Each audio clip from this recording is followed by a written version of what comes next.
kemudian orang tersebut dituntun oleh amalan mandi junubnya, kemudian didudukkan dekat para nabi.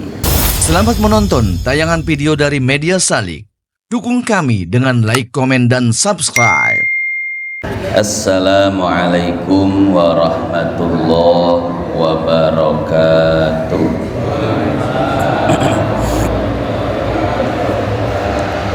Pada kesempatan kali ini kita akan melanjutkan kajian kita pada kitab Syarhus Sudur yang dikarang oleh Imam As-Suyuti rahimahullah.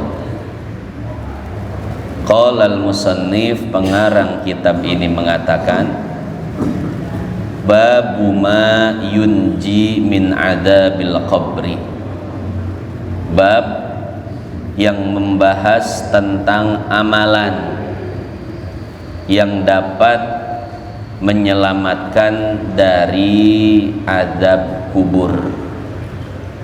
Jadi pada kesempatan kali ini kita akan membahas tentang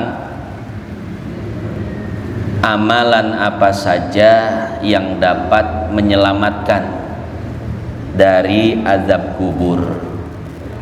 Sebetulnya hampir sama dengan pembahasan sebelumnya, akan tetapi pembahasan kali ini lebih spesifik fungsi amal soleh daripada wudhu, sholat, zikir, baca Quran disebutkan secara spesifik di dalam riwayat yang disuguhkan oleh Imam Suyuti. Maka ini jadi penting untuk kita menyimaknya agar kita bisa menghindari segala sesuatu yang akan terjadi di alam barzakh. Saya bacakan hadisnya. Akhrajat Tabrani fil Kabir, diriwayatkan dan ditulis oleh Imam Tabrani di dalam kitabnya Al-Mu'jamul Kabir, wal Hakimut Tirmidzi fi Nawadiril Usul, juga diriwayatkan oleh Imam Al-Hakim At-Tirmidzi di dalam kitabnya Nawadirul Usul, wal Asbahani fit Targhib, diriwayatkan pula oleh Imam Al-Asbahani di dalam kitabnya At-Targhib, an Abdurrahman ibni Samurah, dari Abdurrahman bin Samurah, qala, ia bercerita, kharaja alaina Rasulullah sallallahu alaihi wasallam dzata yaumin, pada satu hari Rasulullah sallallahu alaihi wasallam menghampiri kami. Jadi Abdurrahman bin Samurah dan sahabat-sahabat yang lainnya sedang duduk. Kemudian tiba-tiba Nabi datang dan mengatakan, faqala, inni ra'aitul barihata ajaban. Wahai para sahabatku, semalam aku melihat sesuatu yang sangat luar biasa. Ra'aitu rajulan min ummati ja'ahu malakul maut. Pertama, aku melihat seseorang dari umatku yang didatangi malaikat maut, liyaqbidha ruhahu,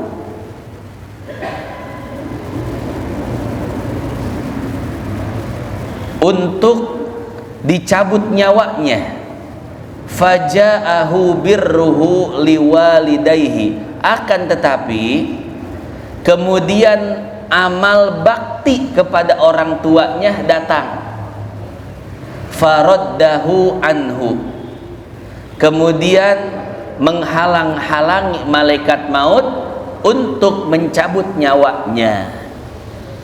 Yang dimaksud menghalang-halangi yaitu bukan mengusirnya, tapi menghalang-halanginya untuk mencabut nyawa dengan kasar, sehingga malaikat maut mencabut nyawanya dengan lembut. Itu yang pertama. Hadirin jamaah yang dimuliakan Allah, di sini disebutkan fungsi bakti kepada orang tua.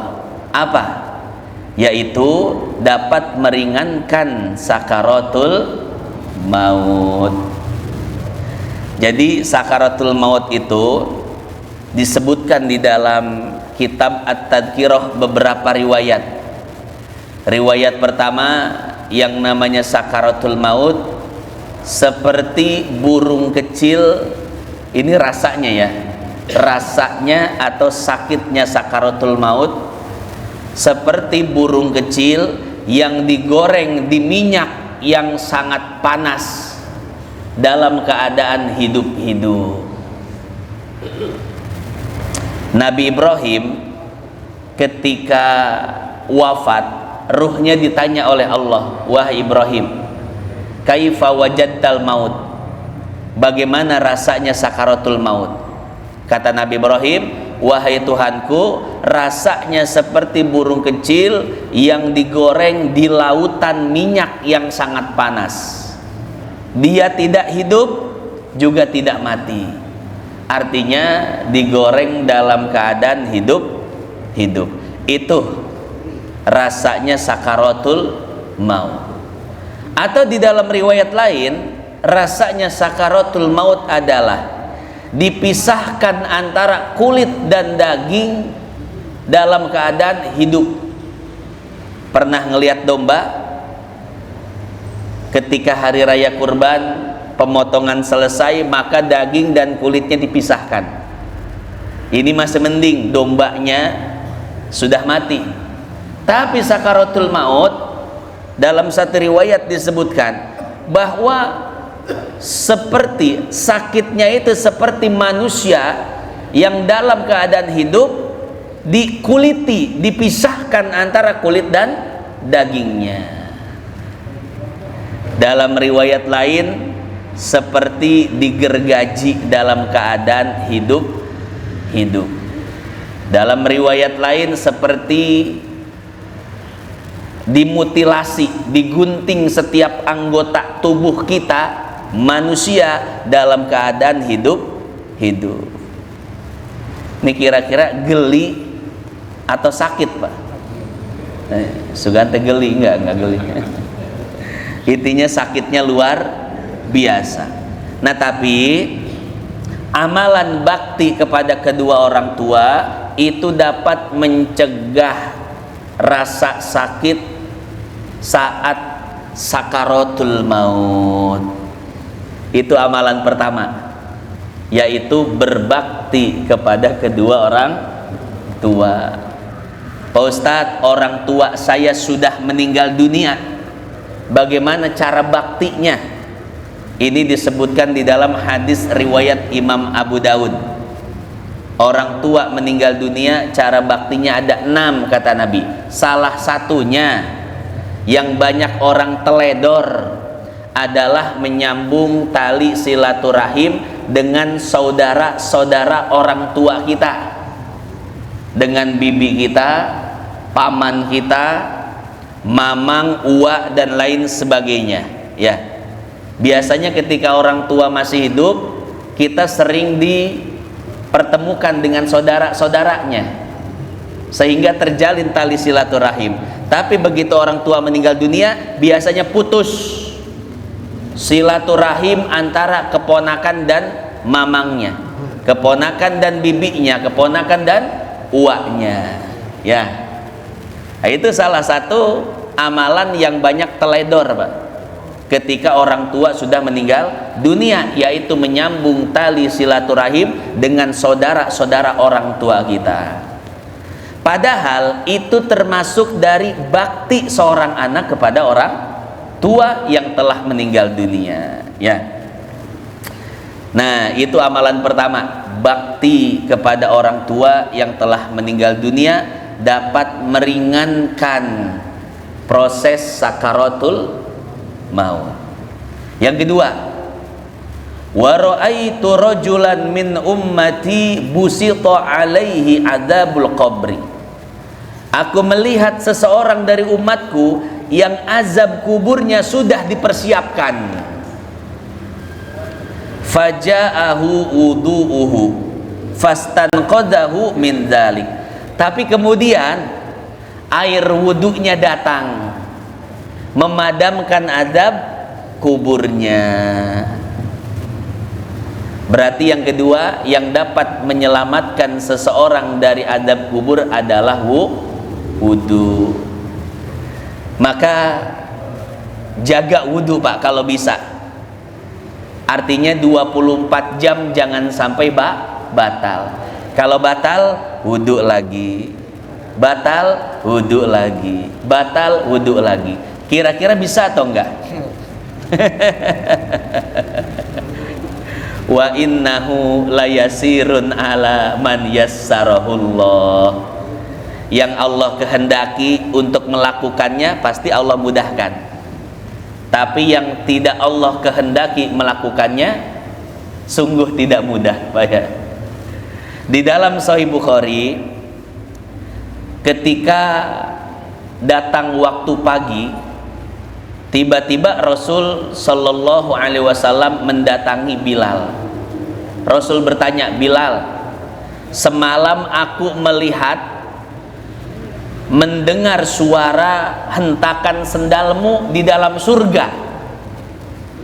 Apa amalannya sehingga engkau belum mati tapi suara langkah kakimu sudah ada di dalam surga? Bilal juga kaget Pak ditanya seperti itu. Apa amalannya? Coba ingat-ingat. Kata Bilal, Rasul, saya tidak punya amalan kecuali yang saya istiqomahkan. Setiap kali batal dari wudu, aku selalu berwudu, kemudian sholat sunnah 2 rakaat. Apa kata Nabi? Itulah amalannya yang membuat engkau istimewa di hadapan Allah. Sebelum mati, jejakmu sudah terlebih dahulu ada di dalam surga. Artinya apa? Jaga wudu. Setelah wudu juga kalau bisa sholat ba'diyah wudu 2 rakaat. Ini kira-kira gampang apa susah Pak?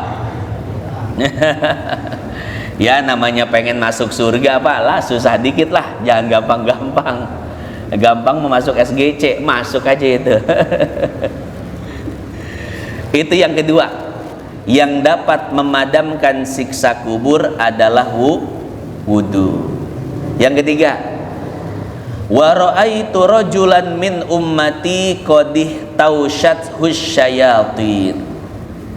Aku melihat seseorang dari umatku telah diganggu oleh setan. Ini kira-kira setan itu apa Pak? Makhluk seperti kita, seperti jin, apakah dia siluman, apakah dia monster dan lain sebagainya. Kira-kira setan itu apa? Setan itu bukan makhluk yang berwujud seperti kita, bukan makhluk material seperti kita, tapi setan itu merupakan sifat. Apa kata Allah? Wa kadzalika ja'alna likulli nabiyyin aduwa syayatinal ins wal jin.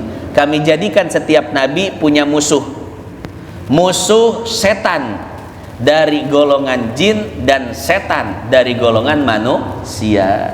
Jadi setan itu sifat. Siapapun yang jahat maka namanya setan. Manusia yang jahat, yang dolim berarti setan dari golongan manusia. Jin yang jahat, yang dolim berarti setan dari golongan jin. Minal jinnati wan nas, dari golongan jin dan dari golongan manusia. Kata Nabi, aku melihat umatku sedang digoda oleh setan. Faja'a dzikrullah, maka datanglah zikir, amalan zikir kepada Allah. Jadi yang bisa mengusir godaan, gangguan bisikan setan adalah zikir. Misalkan di dalam hati Bapak sedang ada bisikan untuk maksiat, maka langsung ditimpa, diadu dengan zikrullah. Zikir, Pak. Ada bisikan maksiat mata, langsung zikir. Astaghfirullah, astaghfirullah, astaghfirullah. Allahumma anta rabbi la ilaha illa anta khalaqtani. Atau zikir yang lain, afdalu dzikri fa'lam annahu la ilaha illallah, la ilaha illallah. Terus ditimpa dengan zikir sehingga bisikan-bisikannya hilang dari kalbu kita, ya. Nah, itu amalan yang ketiga. Jadi ketika kita mendapatkan bisikan dari setan untuk melakukan kemaksiatan, maka langsung berzikir kepada Allah. Karena di dalam hati kita ada yang namanya khannas. Khannas ini tugasnya memberikan bisikan-bisikan yang buruk, maksiat dan lain sebagainya. Ini disebutkan di dalam surat apa? An-Nas. Bapak hafal semua. Min syarril waswasil, min syarri qul a'udzu birabbin nas, malikin nas, ilahin nas, min syarril waswasil. Ayat keberapa? 4. Jadi di dalam kolbu kita ada yang namanya khannas. Si khannas ini, kata Imam Qurtubi di dalam kitabnya Al-Jami' li Ahkamil Quran, ketika lisan kita tidak berzikir, maka dia akan keluar untuk memberikan bisikan-bisikan maksiat. Tapi ketika lisan kita berzikir, dia akan bersembunyi. Makanya disebut khannas, makhluk yang pandai bersembunyi, ya. Kapan dia bersembunyi? Ketika disebut zikrullah. Maka orang yang senantiasa membasahi lisannya dengan zikir, si khannas tidak berani keluar untuk memberikan bisikan-bisikan maksiat, ya. Nah, jadi seperti itu, ketika ada niatan untuk bermaksiat, lintasan di dalam hati untuk bermaksiat, maka segeralah melakukan zikrullah. Yang keempat, fakhallasahu min bainihim, sehingga orang yang melakukan zikrullah akan terbebas dari bisikan khannas. Yang keempat, wa ra'aitu rajulan min ummati qad tawshathu malaikatul adab.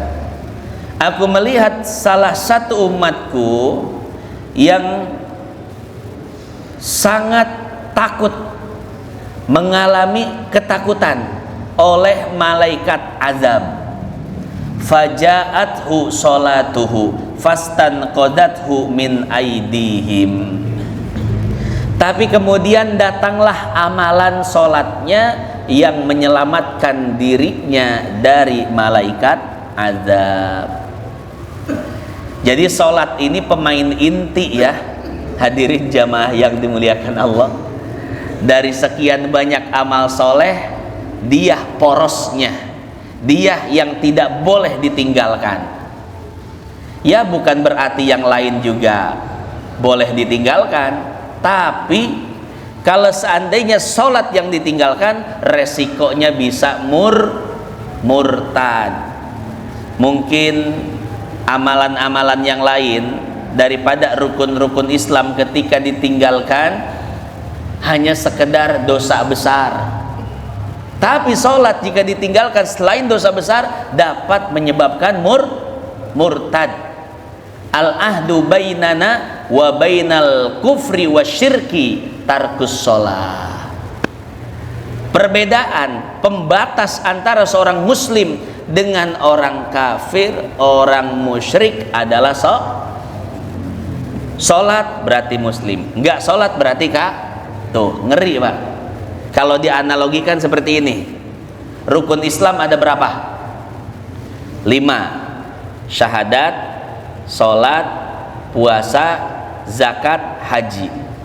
Oke, kita genggam mic ini, ya.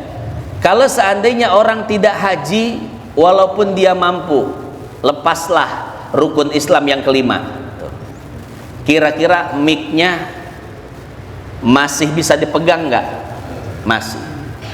Yang kedua, zakat. Ada orang kaya tapi tidak pernah berzakat, berarti dia tidak melaksanakan rukun Islam. Lepas jari manisnya. Ini kira-kira mic-nya jatuh tidak? Tidak. Yang ketiga, orang tidak sakit, tidak berpuasa, berarti dia tidak melaksanakan rukun Islam yang ketiga. Lepaslah rukun Islam yang ketiga. Kira-kira mic-nya jatuh tidak? Tidak. Tapi rukun Islam yang kedua apa? Sholat. Ketika seseorang tidak sholat, lihat, maka dia melepaskan rukun Islam yang kedua. Mic-nya jatuh atau tidak? Jatuh. Itu analogi yang sangat dasar ketika Nabi menjelaskan perbedaan muslim dan kafir adalah sholat. Artinya apa? Iman sudah tidak tergenggam lagi ketika seseorang meninggalkan sholat. Bayangkan tuh, ini syahadat, ini sholat, imannya masih aman, tapi ketika sholat ditinggalkan, jatuh keimanannya. Nah, jadi seperti itu ya. Ini sholat pemain inti, hati-hati, minimal 5 waktu tidak ditinggalkan. Nah, ketika seseorang merasakan ketakutan yang sangat luar biasa dari malaikat azab, maka datanglah sholatnya yang akan menyelamatkan dari azab. Wa ra'aitu rajulan min ummati yalhas atshan kullama warada haudan muni'a minhu. Aku melihat seseorang dari umatku yang menjulurkan lidahnya karena kehausan, tapi setiap kali dia mendatangi telaga Kausar. Ini telaga Kausar, telaga siapa, Pak? Telaganya Rasulullah Shallallahu Alaihi Wasallam. Setiap orang yang beriman maka diizinkan untuk minum dari telaga tersebut.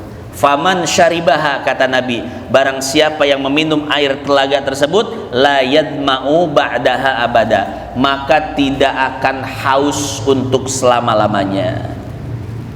Tapi ada orang yang beriman yang ketika ingin minum dari telaga tersebut dicegah oleh para malaikat. Rek naon sia datang, saya umat Nabi, umat nu kumaha heula ieu nu meunang hinum, dicaram ku malaikat, Pak. Dia tidak boleh minum dari telaga Kausar. Faja'ahu siyamuhu fasaqahu wa arwahu. Tapi kemudian datanglah amalan puasanya. Kata amalan puasanya, wahai fulan, tenang, aku yang akan mengambilkan air ke telaga Kausar. Diambilkan oleh puasanya, yang mana puasanya saat itu sudah dijelemakan menjadi seorang makhluk. Diambil air dari telaga Kausar, malaikat tidak bisa nyaram karena ini amalan puasa. Diambil segelas, 2 gelas, 3 gelas sampai dia hilang hausnya. Wahai tuanku, silahkan minum. Diminum. Ini luar biasa. Berarti amalan puasa dapat menolong seseorang dari kehausan di akhirat nanti. Wa ra'aitu rajulan min ummati wan nabiyyuna qu'udan halaqan kullama dana la lihalaqatin taraduhu. Aku melihat seseorang dari umatku yang mendatangi satu perkumpulan. Di sana duduk para nabi dan umat-umat yang lainnya. Tapi ketika orang ini datang, maka para nabi menolak orang tersebut. Rek naon sia ka dieu. Di dunia kita ngaji, ilok di dieu ngaji, diusir oleh para nabi. Faja'a igtisaluhu minal janabah, maka datanglah amalan mandi junubnya ketika di dunia. Saat dia junub di dunia, dia mandi, ternyata itu jadi pahala yang dapat menolongnya nanti di akhirat. Sehingga fa akhadha biyadihi wa aq'adahu ila janbihi. Kemudian orang tersebut dituntun oleh amalan mandi junubnya, kemudian didudukkan dekat para nabi. Itu pun kalau mandi junubnya bener. Ini banyak yang belum ngerti mandi junub. Sedikit saya jelaskan, Pak. Mandi junub rukunnya 2. Pertama niat, yang kedua meratakan seluruh air ke tubuh dari ujung ketombe sampai ujung rorombeheun. Ini harus rata semua oleh air, tidak boleh satu bagian pun yang tertinggal, ya. Jadi dari mulai rambut kita gosok-gosok semuanya, jangan sampai ada satu bagian rambut sehelai pun yang terlewat. Kemudian lubang hidung, lubang telinga harus benar-benar kita perhatikan. Lipatan-lipatan yang ada di daun telinga, Pak, masukkan air sedikit tuh. Kemudian kita korek-korek, ya. Bagian atas rapi, yang jenggotnya panjang, tebal, wajib dimasukkan air ke dalam janggutnya. Kalau model-model saya janggut tipis, nah ini mas selewat aja cukup, ya. Yang kumisnya tipis selewat cukup, tapi yang kumisnya tebal, ini jadi PR, harus diperhatikan agar air tersebut benar-benar masuk dan merata ke dalam kumisnya.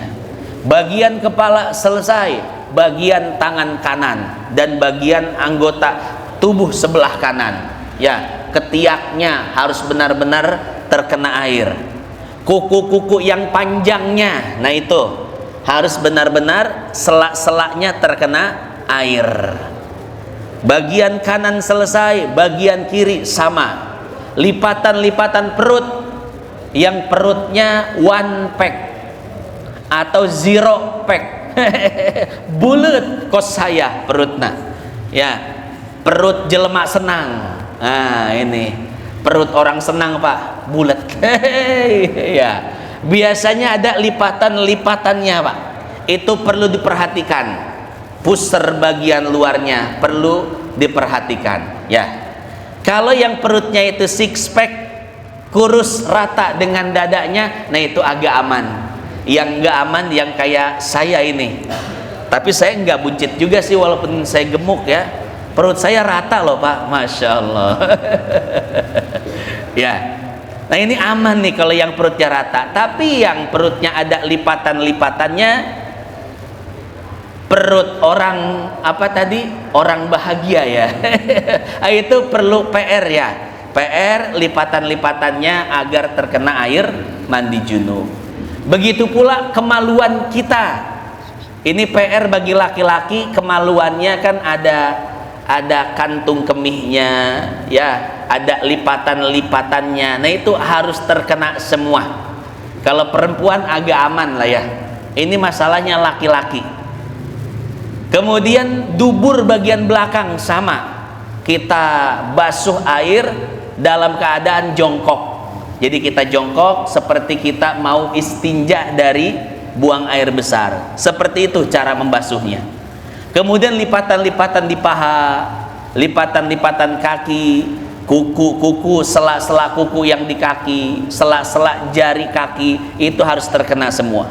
Rorombeheun juga harus terbasuh air mandi junub, kecuali yang rorombeheunnya sakit, Pak. Terkadang yang pecahnya besar kemudian sakit, ya. Nah itu tidak perlu. Tapi kalau seandainya tidak sakit, itu tidak jadi masalah, wajib dibasuh. Nah jadi seperti itu, tanpa sampo, tanpa sabun, tanpa sabun muka dan lain sebagainya sah, boleh. Yang penting kena air. Tapi lebih afdolnya disampoin, disabunin, sikat gigi, pedicure, manicure. Wah, lebih afdolnya semua, Pak, dilaksanakan beserta sunnahnya, ya. Tapi kalau seandainya tidak pakai sampo, tidak pakai sabun, itu boleh, tidak jadi masalah. Ya. Nah, kemudian alangkah baiknya berhubungan badan itu di waktu sahur. Bapak tidur dulu sebelum jam 11 atau jam 11 dia tidur maksimal. Bangun jam 3, kan ke subuh 2 jam lagi tuh, atau 1 jam setengah. Bangun, sholat 2 rakaat tipis-tipis. Jangan lama-lama, Pak. Ya, nanti ngantuk lagi. Sholat 2 rakaat, tahajud tipis-tipis. Kemudian hubungan badan. Di dalam kitab I'anatul Talibin karangan Syekh Abu Bakar Syato, itulah waktu terbaik untuk hubungan badan, yaitu di waktu sahur. Karena ketika itu kondisi tubuh manusia sedang normal, tidak terlalu kenyang, juga tidak lapar. Ya, kondisi tubuhnya normal. Hubungan badan di situ, niatkan punya anak soleh, jadi insya Allah punya anak soleh, Pak. Ya. Apalagi sebelumnya kompak suami istri, tahajud dulu, zikir dulu, baca yasin dulu, tabarok dulu, al-baqarah, ya terjadi ya tama. Makanya saya bilang tahajud tipis-tipis aja, ya, wudu, sholat 2 rakaat, hubungan badan, ya sampai kira-kira jam 4 selesai. Jam 4 mandi junub 10 menit, kemudian lanjut sholat witir sambil nunggu subuh baca Quran. Atau kalau baca Quran yang ngantuk, nunggu subuh udah keluar ke warung ngopi. Kalau NU sambil ngerokok, Salafi nggak ngerokok, Pak, haram, tapi ngepep. Ya, jadi seperti itu ya. Hadirin jamaah yang dimuliakan Allah, itu sedikit penjelasan tentang mandi junub. Jadi hati-hati, Pak. Lebih afdol hubungan badannya sebelum subuh. Kenapa? Biar kita tidur dalam keadaan tidak junub. Karena kalau kita hubungan badan jam 9, jam 10, jam 9 budak harirup kan, budak masih pada main. Jam 10, jam 11 hubungan badan. Kira-kira mandinya mager gak? Males, Pak, mandi jam segitu. Akhirnya tidur dalam keadaan junub. Makruh tidur dalam keadaan junub. Tapi kemakruhan itu bisa dihilangkan dengan cara wudu. Jadi wudu sebelum tidur itu bisa menghilangkan kemakruhan tidur dalam keadaan junub. Koma. Kita titikin aja. Sampai sini dulu pembahasannya. Hadisnya masih setengah lagi, masih 2/3 lagi. Tadi kita baru baca 1/3. Insya Allah 2/3 lagi daripada amalan-amalan yang dapat menyelamatkan kita di alam barzakh, di alam kubur. Kita lanjutkan pada Jumat berikutnya. Wallahu a'lam bissawab. Terima kasih sudah menonton tayangan video dari Media Salik. Jangan lupa dukung kami dengan like, komen, dan subscribe. Nantikan tayangan video berikutnya.